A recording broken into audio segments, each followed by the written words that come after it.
Let's bring back in our panel now. Senior writer for the Weekly Standard, Steve Hayes, and former Howard Dean campaign manager, Joe Trippi. On this set, we were discussing whether Joe Biden was having an Al Gore moment. Did he go too far with the smirking such that the substance will be undermined? Joe?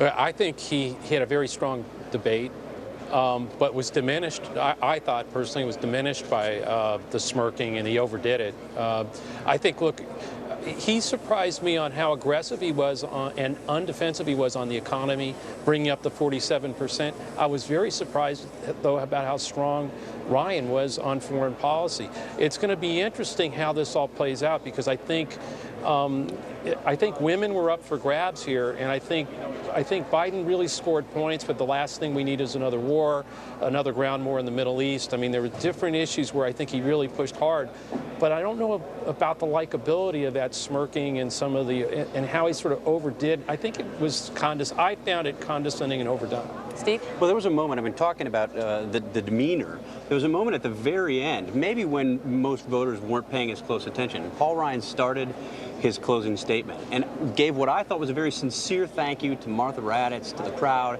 and to Joe Biden. And when he thanked Joe Biden, Biden was smirking. And I just thought that came across as very disrespectful and sort of symbolic of the way that Joe Biden handled the rest of the night. On substance, I was struck by the same thing that Brett was with respect to Libya. It seemed that the vice president was criticizing the intelligence community in some ways by not getting them as much information as he thought. I mean, he blamed all of the false statements of the Obama administration on the intelligence community and seemed to raise questions about the competence of the intelligence community. And then moments later, in a discussion about Iran, he said, we will know when they go to a breakout for the bomb. It seems to me there's major tension between those two statements. On the one hand, suggesting they're not competent enough to know what happened on the ground in Libya. On the other, saying they will know for sure if Iran decides to go for the bomb. You know, Joe, on domestic policy, we heard Joe Biden do what his boss, Barack Obama, did not, which is continually hammer that 47% comment that Mitt Romney went, and was talking about how Mitt Romney believes that 30% of the American people are takers. That's my mom, that's my dad, he said.